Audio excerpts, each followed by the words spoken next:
Hey, this is Spaceport Matthew, and I'm just hastily setting up a recording session in my favorite DAW, which is Digital Audio Workstation. For those of you who don't know what a DAW is, it's the thing that I do all my recording into, my audio recording. And so I'm recording a vocal take here right now. I just stepped out on my porch a few moments ago, and, well, really about an hour and a half ago, I stepped out and set up my night vision camera that, by the way, was graciously donated to me by Rob Pearman, who is a friend of mine and who is now going to be running a little outfit up in Kanab known as the Redstone Theater in the upcoming season. So there'll be more music news about that specifically, and actually I'm going to go interview Rob and his business partner Tegan on Friday. And I think we're going to try to do it live from the Redstone. Well, not live, but we're going to record it at the Redstone Theater and just talk about, you know, what's going on, what we can do as the local music scene. You know, me being in 3 or 4 different projects right now, certainly I can imagine a lot of scenarios where I'd like to see, where I'd like to get involved if I can. So I wanted to just kind of capture my fresh reaction to the footage that I got, because I sort of set up my camera and then walked away for a little while and kind of was in and out a little bit. And every time I looked on the scope, I could see that there was stuff. I could definitely see some things with my naked eye.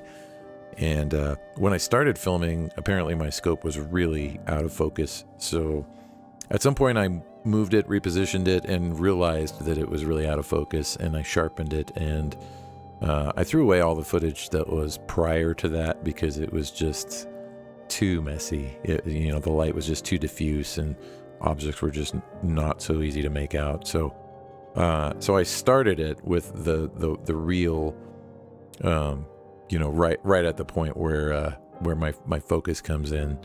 And it runs about 22 minutes. Now, I've condensed it for the beginning of this into something that's only a third of that length. So it's running at 3 times that speed. And so now I'm going to press play and just watch. And I've watched a little bit of this sequence already, and I'm amazed at how much activity I'm seeing right now.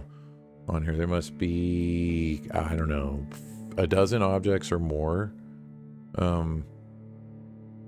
One of which probably is an airplane. There's like one that's red and sort of blinking or oscillating between red and green. I'm quite sure that's an airplane. Wow. Yeah, I think this may have been peak activity. This was like a fortunate turn. I'm glad I went and repositioned and got my focus back. Yeah, there goes another airplane. Across the top there from the right to the left, pretty obviously. And then, what is that? So bright.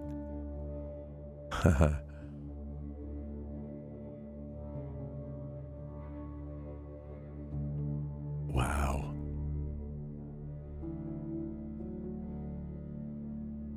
I rationally, the rational explanation, which of course keeps coming up as you observe all of these things moving,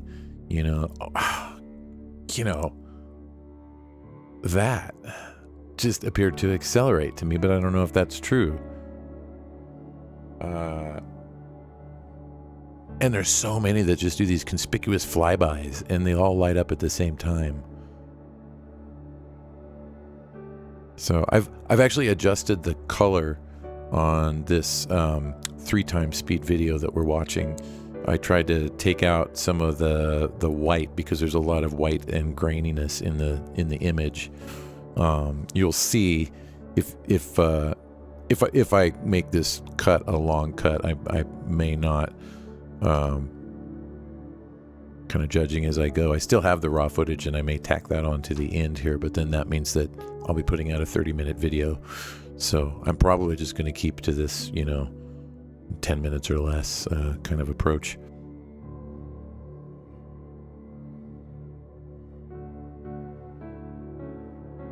Oh, there's so many objects. It's just stunning to me.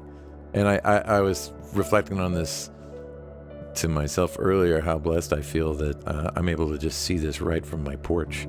I just basically set it up right on my porch, and I happen to have a little window of opportunity that points right into that certain sector of sky that is just super active every night. Every time I've trained my camera on some other part of the sky looking for similar stuff, I don't see anywhere near this level. I don't even know that I've seen one or two, in some places where I've looked for a few minutes at a time. I could, for sort of control purposes, just do a recording of some other random patch of sky some night and just see what we see.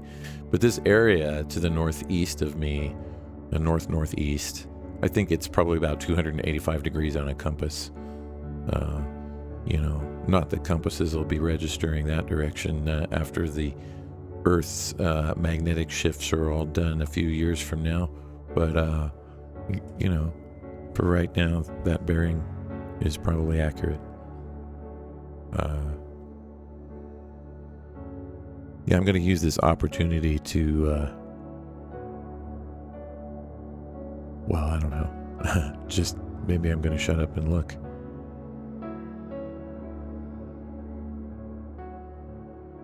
Yeah, it's crazy to me how much is happening on this.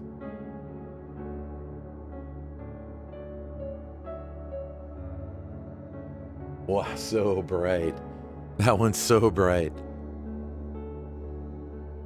I mean, I'm sure, so to the naked eye, when these things light up like that, they are definitely the brightest object in the sky. Like, brighter than Venus, brighter than Jupiter. For those that don't know, there's a comet. I think it's Pan-STARRS something. I can't remember the designation. There's a comet that should be naked eye visible. Maybe today was the kind of first window of opportunity for viewing. I believe it's in the western sky. It might be right after sunset. I'm going to be on the lookout for it and hopefully taking some footage of it. If I can see it, I imagine I will.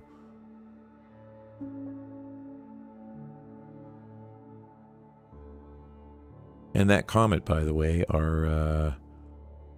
what's coming in from, I can't remember if it's from the top or the bottom of the ecliptic, right? The plane or sort of planar form of the planets rotating around the sun, the ecliptic.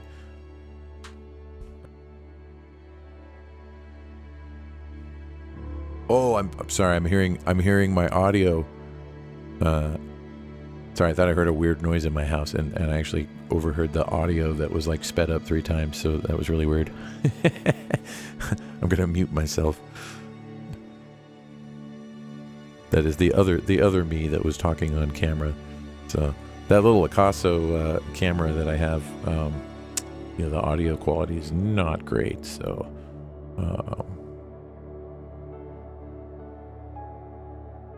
Anyway, what was I saying about Comet Pan-STARRS? Comet Pan-STARRS, wow, bright ones. It's coming up between the orbits of Mercury and Venus, and I think it's supposed to be in some sort of orientation where we're effectively flying through its tail later on this month, like toward the end of the month.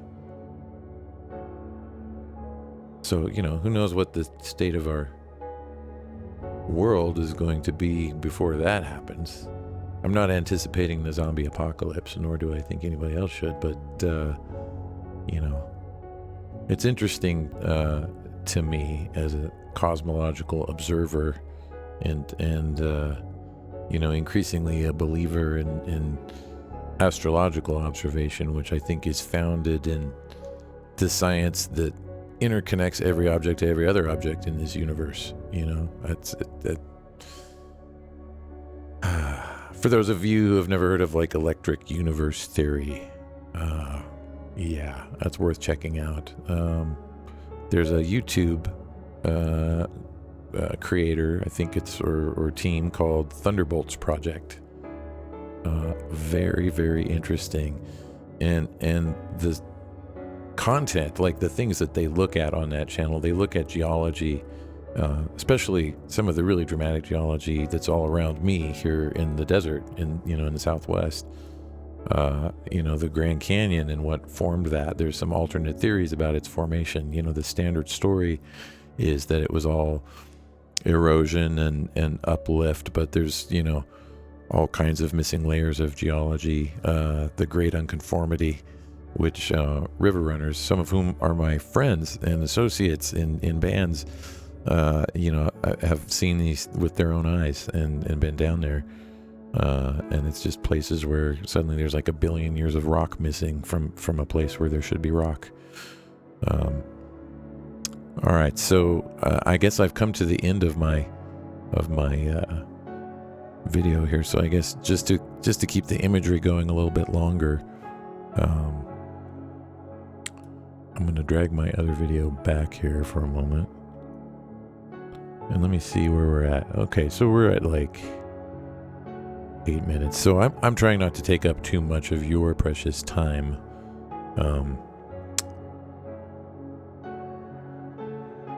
Thank you for taking a look at this and being willing to look at lights moving in the sky with me. I think I'm probably just going to end up speeding this footage up too, so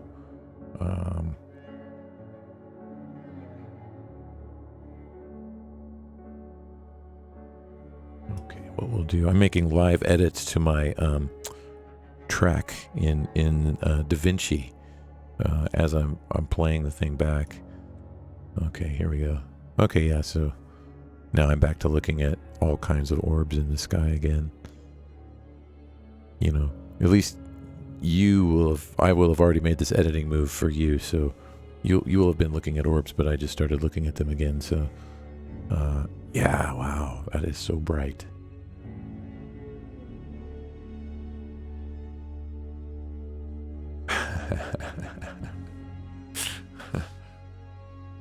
I just love watching them zing off of each other, just make these crazy, how coincidental can some of these paths be, and you just see them over and over again, where all of a sudden a bunch of them pop out in the same, locale, and they all move kind of in tandem with each other, or opposing each other, but in a way where they all appear to converge, kind of like they're doing right now in this bit, where there's just a ton of them. Wow. So, any guesses as to what this is? Yeah, satellites, maybe, likely, some, most. There's also some interesting properties of plasma that seem to have characteristics of consciousness, like as observed in laboratories and whatnot. Yeah, there's some actual real studies to this effect, and what I wonder, the way things everything moves in a straight line, so or an apparently straight line. If you really measured, if you did look at some of these things, I wonder if you'd see that they do veer off a little bit to the left or the right, or they have a curved trajectory. I don't know what to expect, a satellite trajectory to look like by comparison. But it would be interesting to sort of map these things to their beginning and ending points and see if they really are traveling in a straight line or if there's some deviations.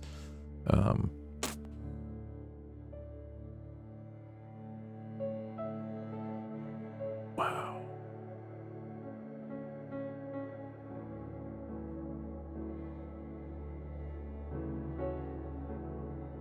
I'm sorry, it's wild to me that I can see this from my porch. And I'm so blessed to live in a spot that doesn't have much light pollution. Here in Fredonia, south of Kanab, we've got a lot less light pollution than the Kanab area. And when I go out to my kind of usual haunt out southeast of town, there's a lot of visible light, up there in Kanab, and it's, thankfully that the little patch of sky that I'm filming is just a little bit outside that area. It's like just a little bit beyond the Kanab city lights, and so I'm able to see stuff coming up that impressive ridge line that's up there. That's just west of Fredonia and Kanab both. Yeah. Okay. Well, I think I'm gonna wrap it up here. Thanks for dropping by the channel. If you're here listening, if you would grant me a like and subscribe, that would be amazing. Thank you. I'm looking for ways to, not only do more orb videos, but put a lot more content, a lot more musical content out. So if perchance I come up with some sort of ability to have people help with the channel, I'll put it that way. I will maybe entertain that idea. Anyway, God bless and have a beautiful day. Namaste.